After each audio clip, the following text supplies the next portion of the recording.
Assalamualaikum warahmatullahi wabarakatuh. Hello everyone, berjumpa lagi dengan saya Afik Muzaki, salah satu anggota muda UKM Bahasa Flat UIN Syarif Hidayatullah Jakarta. Nah, hari ini kita sudah di hari yang keempat dan berarti ini materi kedua dari pembelajaran bahasa Jepang kita. Nah, kira-kira apa yang akan kita bahas hari ini? Seperti yang kemarin, bahwa kita akan membahas mengenai partikel bahasa Jepang. Namun tidak seperti kemarin ya partikelnya. Partikel kemarin yang telah kita pelajari adalah partikel wa, partikel mo, dan partikel no, ya kan? Nah, hari ini kita akan membahas 3 partikel lagi. Apa saja? Yang pertama adalah partikel wo, lalu ada partikel D, dan yang terakhir kita akan membahas partikel ni. Nah, partikel-partikel ini juga sangat sering terlihat dalam kalimat ya. Kita langsung masuk saja ke partikel yang pertama, partikel wo.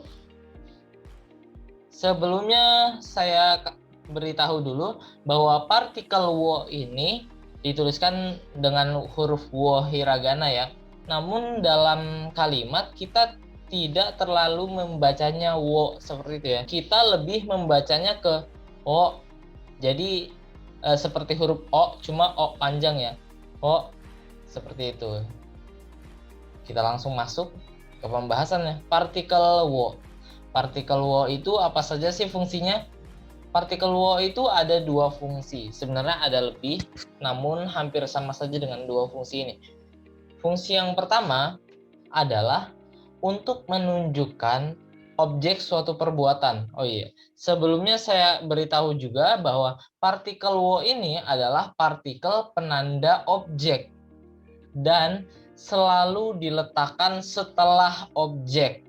Jadi, kita selalu meletakkan partikel wo ini di depan objek pembicaraan. Nah, fungsi yang pertama yaitu menunjukkan objek suatu perbuatan. Misalnya, watashi wa gado-gado wo tabemasu. Saya makan gado-gado. Watashi, saya. Wa, itu partikel penanda topik. Ingat yang kemarin? Gado-gado. Gado-gado itu ya gado-gado ya. Wo, itu partikel penanda objeknya. Lalu tabemasu. Nah, di kata-kata ini poinnya adalah gado-gado wo tabemasu. Makan gado-gado.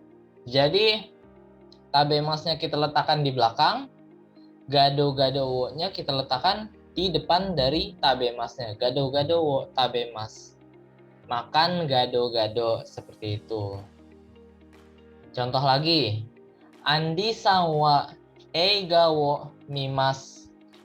Andi-san wa eiga wo mimasu. Andi menonton film. Andi-san itu Andi, wa partikel penanda topik, eiga itu film, wo itu partikel penanda objeknya yang fungsinya sekarang itu untuk menunjukkan objeknya ya. Mimas, melihat. Jadi apa yang kita lihat? Film. Oleh karena itu kita letakkan partikel wo itu setelah kata eiga.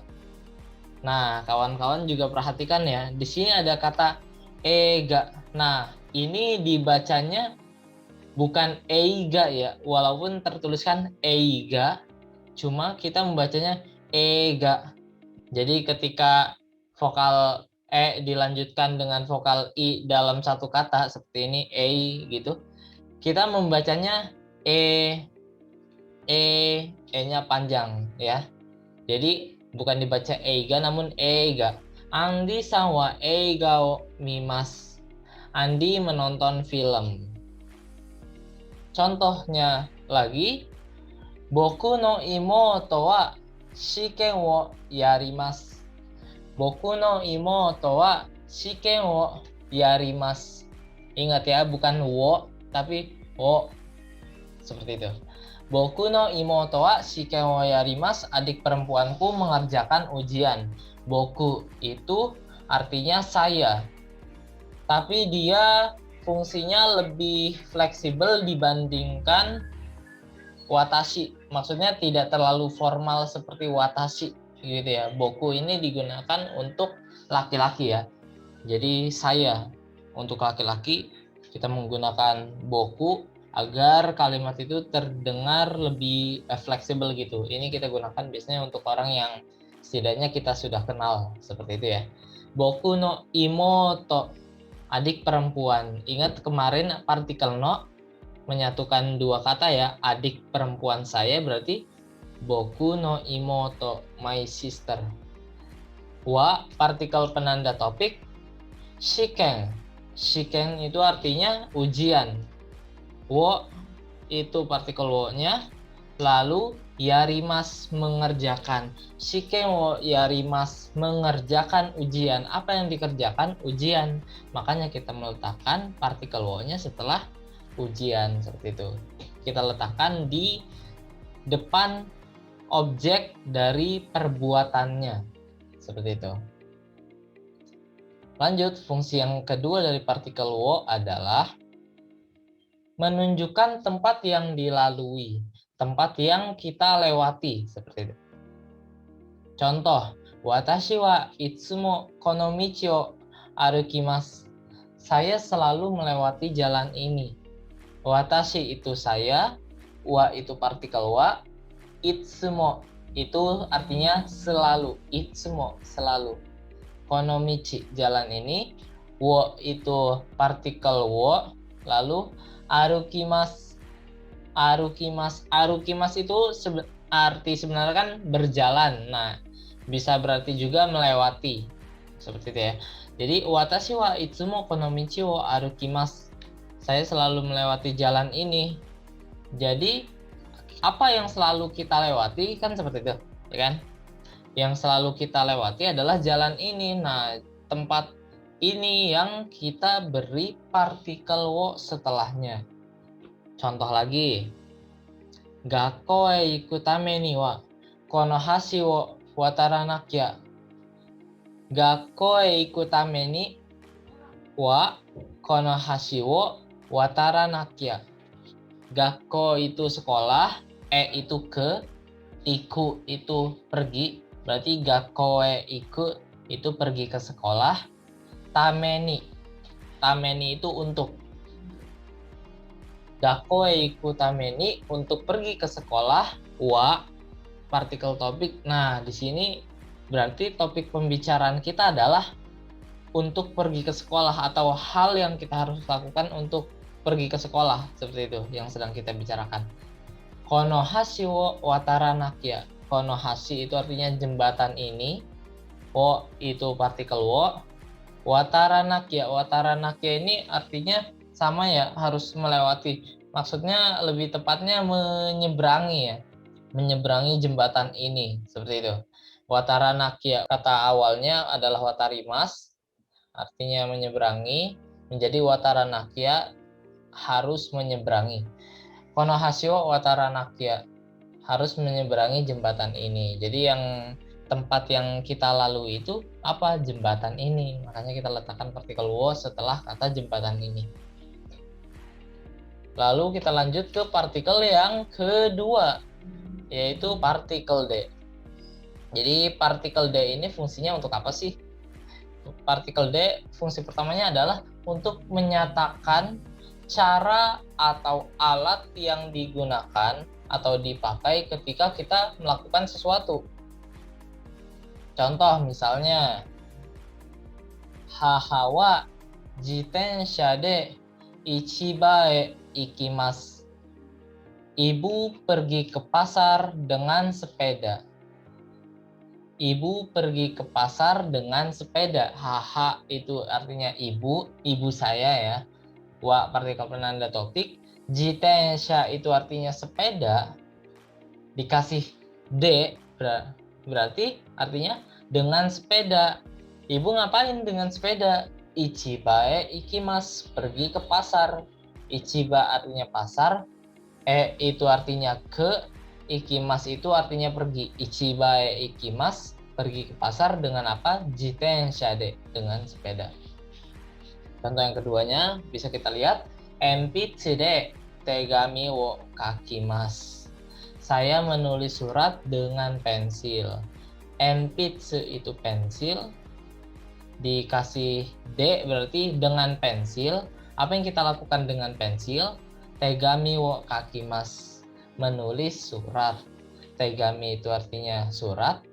Wo itu partikel wo yang tadi ya. Berarti tegami ini adalah objek dari perbuatannya. Yang kita perbuat adalah kakimasu, menulis. Tegami wo kakimasu, menulis surat. Enpitsu de dengan pensil. Begitu. Lalu fungsi yang keduanya, fungsi kedua partikel D itu apa sih kira-kira? Fungsi kedua dari partikel D adalah menyatakan bahan-bahan yang digunakan untuk membuat sesuatu. Bahan-bahan yang digunakan untuk membuat sesuatu. Kalau tadi itu alatnya, kita dengan apa sih melakukan sesuatu? Nah, yang kali ini adalah kita membuat sesuatu dari apa sih? Begitu. Contoh, sukue wa ki de tsukuraremasu. Meja terbuat dari kayu. Sukue itu artinya meja, wa partikel penanda topik, berarti kita sedang membicarakan meja. Ki itu artinya kayu, de itu berarti apa ini? Menyatakan bahannya. Tsukuraremasu itu artinya terbuat. Jadi sukue wa ki de tsukuraremasu. Meja terbuat dari kayu, begitu. Contohnya yang lain adalah sakana de sushi wo tsukurimasu. Saya membuat sushi dari ikan. Sakana itu artinya ikan, de itu berarti di kalimat ini menjadi dari ikan. Sushi wo tsukurimasu. Saya membuat sushi. Sushi itu sushi ya kan? Wo itu partikel penanda objek yang sebelumnya. Tsukurimasu itu membuat. Jadi di sini menunjukkan bahwa sushi yang kita buat itu bahannya adalah ikan. Sebelumnya juga meja yang kita buat itu bahannya adalah kayu atau dari kayu, dari ikan, begitu ya. Lalu fungsi ketiga dari partikel D. Fungsi ketiga dari partikel D adalah menyatakan sebab atau alasan. Sebab atau alasan. Maksudnya bagaimana? Contoh, byoki de 3 日間 yasumimasu. Karena sakit, saya beristirahat selama 3 hari. Byoki itu artinya sakit. Byoki de. Jadi karena sakit. 3 日間 yasumimasu. 3 日間 ini artinya selama 3 hari ya, ini sepaket.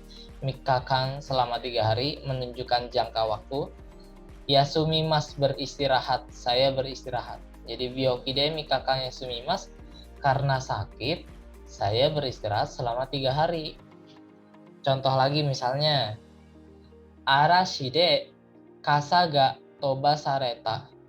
Arashi de karena badai, kasa ga payungnya, tobasareta terbang.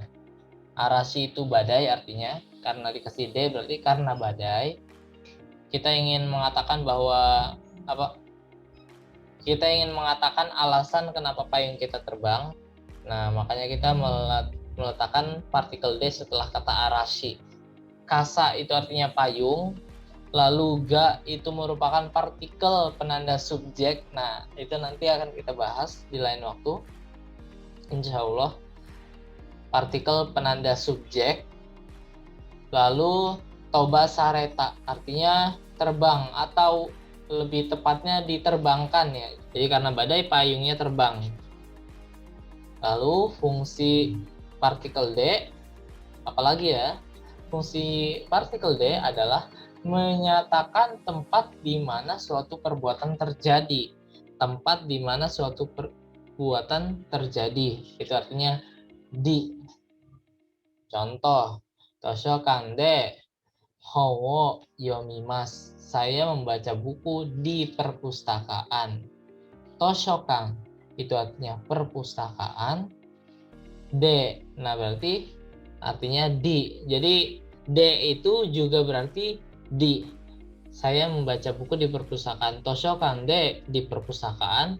Hon wo yomimasu, saya membaca buku. Hon itu buku. Wo itu partikel penanda objek. Yomimasu artinya membaca atau saya membaca. Berarti hon wo yomimasu, saya membaca buku. Toshokan de di perpustakaan. Begitu. Contoh lainnya, Kimi wa kono tokoro de nani o suru no? Apa yang kamu lakukan di tempat ini? Gitu. Kimi. Kimi itu artinya kamu ya. Jadi kalau misalnya bentuk yang agak lebih fleksibel dari watashi itu kan tadi boku ya contohnya. Nah, sekarang bentuk yang lebih fleksibel dari anata, anata itu juga kamu. Nah, bentuk yang lebih fleksibel dari anata adalah kimi. Jadi kita bisa mengganti kata anata, misal anata wa, misalkan kayak anata wa kono tokoro de nani o suru no, misal kayak gitu. Kita bisa menggantinya dengan kata kimi. Wa itu partikel wa, kono tokoro artinya tempat ini, de. Nah, itu artinya di. Jadi kono tokoro de di tempat ini. Nani o suru no, nani itu artinya apa? Wo itu partikel penanda objek. Suru itu artinya melakukan. Jadi nani o suru, apa yang kamu lakukan.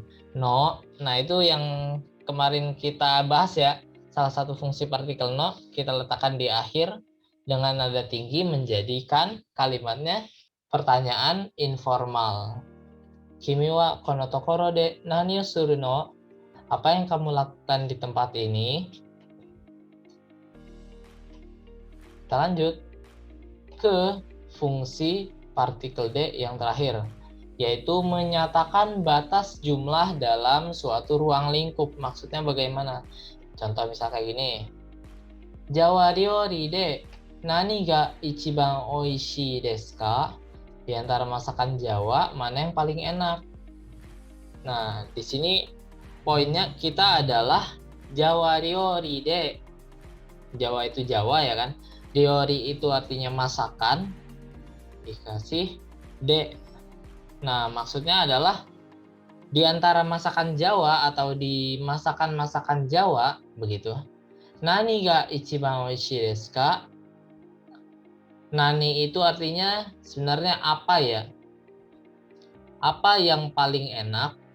Ichiban. Ichiban itu artinya paling, nomor satu atau pertama gitu ya. Ichiban. Oishi. Oishi itu enak ya kan. Ichiban oishi berarti paling enak. Deska. Nah, kalau tadi itu kalau kita ingin bertanya informal itu kita bisa menggunakan partikel no ya kan. Nah, ini untuk mengucapkan pertanyaan yang lebih sopan itu kita menggunakan deska ya kan. Nani ga ichiban oishii desu ka? Yang mana yang paling enak atau apa yang paling enak? Jawa ryori de berarti kita hanya memberi ruang lingkup pertanyaan kita, yaitu cuma di masakan Jawa aja kayak gitu. Contoh yang lain misalnya, kazoku de imoto wa karaoke ga ichiban suki desu. Di keluarga saya, adik perempuan saya yang paling suka karaoke. Jadi ruang lingkup pada pernyataan ini yaitu keluarga saya. Kazoku de. Kazoku itu artinya keluarga ya. Keluarga saya. De, di atau itu ya di antara begitu kan. Imoto wa, imoto itu artinya adik perempuan. Adik perempuan saya. Wa itu partikel penanda topik. Karaoke. Karaoke. Ichiban suki. Ichiban itu tadi apa? Paling. Suki. Suki itu artinya suka. Berarti ichiban suki. Paling suka. Jadi adik perempuan saya paling suka begitu. Ruang lingkupnya cuma di keluarga saya. Begitu maksudnya. Oke, kita lanjut ke partikel yang ketiga. Partikel ni. Nah, apa sih fungsinya partikel ni? fungsi partikel ni itu ada 5. Yang pertama yaitu menunjukkan posisi atau tempat beradanya seseorang atau sesuatu. Maksudnya artinya di. Contoh, Dani-san wa ima Jakarta ni sundeimasu. Dani sekarang tinggal di Jakarta. Dani-san, Dani wa partikel penanda topik, ima sekarang, Jakarta ni di Jakarta, sundeimasu tinggal atau menetap ya. Sekarang si Dani tinggal di Jakarta. Nah, jadi untuk menggantikan posisi di dalam bahasa Jepang kita menuliskannya dengan partikel ni juga. Nah, partikel D tadi juga ada juga yang artinya di juga gitu. Lalu contoh yang lain, Surabaya wa Higashi Jawa ni arimasu. Surabaya berada di Jawa Timur. Higashi Jawa, Jawa Timur. Higashi itu artinya timur. Ni, di. Berarti Higashi Jawa ni berarti di Jawa Timur. Arimas, berada atau ada. Ada di Jawa Timur. Begitu kawan-kawan. Berarti fungsi yang pertama partikel ni adalah di. Oke, fungsi yang keduanya. Fungsi yang kedua dari partikel ni kira-kira apa ya? Menyatakan pada. Nah, maksud dari pada ini adalah menunjukkan waktu ya. Waktu suatu perbuatan kita lakukan. Nah, waktu di sini itu adalah waktu-waktu yang spesifik, entah itu menit, tanggal, jam, bulan, tahun, seperti itu ya. Jadi bukan kayak tadi pagi atau tadi sore atau malam ini. Jadi bukan yang seperti itu, namun sesuatu yang spesifik seperti tanggal, jam, hari, bulan, tahun, dan lain-lain. Nah, untuk partikel ini contohnya, Yoru 8 ji ni issho ni tabemasen ka?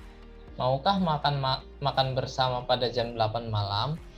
Yoru 8 ji ni, pada jam 8 malam. Yoru itu artinya malam. Hachiji itu artinya jam 8. Hachi itu 8, ji itu artinya jam. Hachiji jadi jam 8. Ni pada, issho ni bersama, bareng-bareng. Issho ni itu bareng-bareng. Tabemasen ka, mau makankah gitu. Yoru 8 ji ni issho ni tabemasen ka, maukah makan bersama pada jam 8 malam. Contoh yang kedua yaitu Ototo wa 4 gatsu ni umaremashita. Adik laki-laki saya lahir pada bulan April. Ototo itu adik laki-laki, wa itu partikel penanda topik, 4 gatsu artinya bulan April. Ni berarti pada bulan April. Umaremashita itu bentuk mashita dari kata umaremas artinya lahir. Jadi umaremashita saya lahir. Lahir kapan? Lahir pada bulan April. Lalu fungsi partikel ni yang ketiga adalah untuk menyatakan arti ke. Contoh, Bogor ni ikimasu. Bogor ni ikimasu. Saya pergi ke Bogor.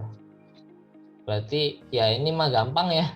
Jadi untuk mengatakan ke berarti kita menuliskannya dengan ni saja seperti itu. Contoh lainnya, uchi no naka ni sugu haitte kudasai. Segera masuk ke dalam rumah. Uchi no naka itu artinya di dalam rumah. Ingat salah satu partikel no. Uchi itu artinya rumah, no itu partikel no untuk menyatukan dua kata, naka itu artinya dalam, berarti ketika ditambahkan partikel ini berarti ke dalam rumah. Sugu itu segera, haite kudasai. Haite kudasai itu bentuk T plus kudasai dari kata hairimas, artinya masuk. Jadi hairimas itu artinya masuk. Ketika kita merubahnya menjadi haite kudasai, artinya masuklah, begitu. Lalu fungsi yang keempat dari partikel ini apa? Fungsi yang keempat dari partikel ini adalah menyatakan objek kedua suatu perbuatan. Objek kedua suatu perbuatan maksudnya bagaimana? Contoh, Anna-san ni kore wo agete kudasai. Tolong berikan ini kepada Anna. Nah, objek pertama itu kan yang di partikel, depan partikel wo kan, koreo itu kan. Kore itu artinya ini, wo itu partikel penanda objek, agete kudasai berarti tolong berikan atau berikanlah, agete kudasai itu merupakan bentuk perintah dari kata agemas yang artinya memberi. Anna-san ni kepada Anna. Nah, di sini Anna di sini bukan sebagai topik atau apanya, namun dia sebagai objek keduanya. Nah, ini bisa kita artikan kepada juga ya. Nah, contoh lagi misalnya, watashi wa neko ni esa o yarimasu. Saya memberi makan kucing saya. Watashi itu saya, wa itu partikel wa, neko itu artinya kucing, berarti neko ni. Berarti sebenarnya kepada kucing ya. Esa wo yarimasu. Esa wo yarimasu ini artinya memberi makan. Memberi makan untuk hewan peliharaan seperti itu ya.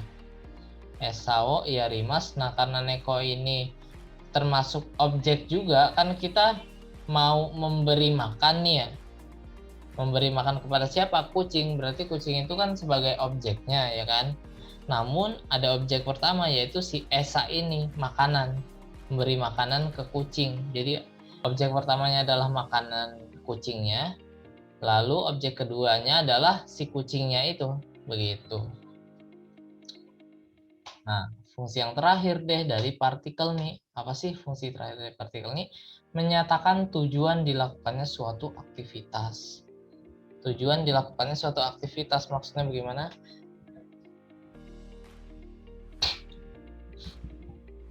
Kombini de onigiri wo kai ni ikimasu.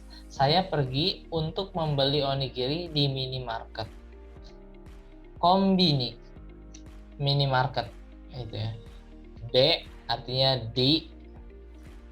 Onigiri, onigiri itu onigiri. Kalau misal kawan-kawan belum tahu, dia tuh seperti nasi kepal gitu, ada isinya. Terus dikasih rumput laut, pokoknya yang seperti itu. Onigiri wo kai. Wo itu partikel wo. Lalu kai. Kai ini merupakan kata yang berarti membeli. Bentuk lengkapnya adalah kau atau kaimas, membeli. Namun ketika kita tambahkan partikel ni, itu menunjukkan bahwa maksud kita adalah membeli onigiri. Ikimasu, pergi. Jadi kombini de onigiri wo kai ni ikimasu. Saya pergi ke minimarket untuk membeli onigiri. Kita lanjut ke contoh lainnya. Osaka e shucho ni ikimasu. Saya pergi untuk dinas ke Osaka. Jadi Osaka ini salah satu nama tempat di Jepang. He itu artinya ke. Shucho itu artinya dinas atau urusan kerja seperti itu. Ni. Nah, jadi kita ingin mengatakan bahwa urusan dinas ini sebagai alasannya gitu kan. Jadi kita menambahkan partikel ni, lalu ikimasu, pergi. Jadi kalau misalnya kita tidak menggunakan shucho ni-nya itu kan Osaka e ikimasu, saya pergi ke Osaka. Seperti itu.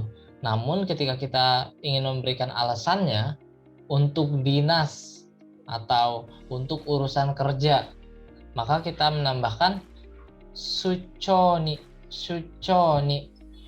begitu ya. Jadi partikel ni ini digunakan juga untuk menyatakan tujuan dilakukannya suatu aktivitas, begitu. Oke, owarimashita. Finish. Hari ini kita berarti telah selesai di materi hari keempat, yaitu materi 3 partikel lagi, partikel wo, partikel D, lalu partikel ni.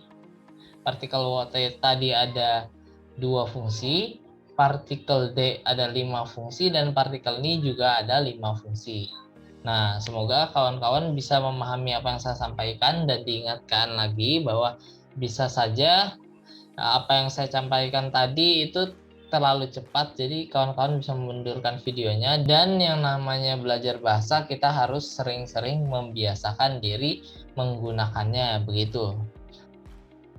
Baiklah, berarti selesai sudah pertemuan hari keempat kita. Kita akan bertemu lagi di pertemuan kelima dan keenam. Pertemuan kelima kita masih membahas bahasa Jepang, dan pertemuan keenam terakhir kita akan membahas mengenai English debate atau debat bahasa Inggris. Jadi kawan-kawan tetap stay tune dan jangan lupa like, comment, and subscribe. Right? Sekian dari saya, terima kasih. Kite kurote hontoni arigatou gozaimashita ne. Assalamualaikum warahmatullahi wabarakatuh. Kita berjumpa lagi di next video.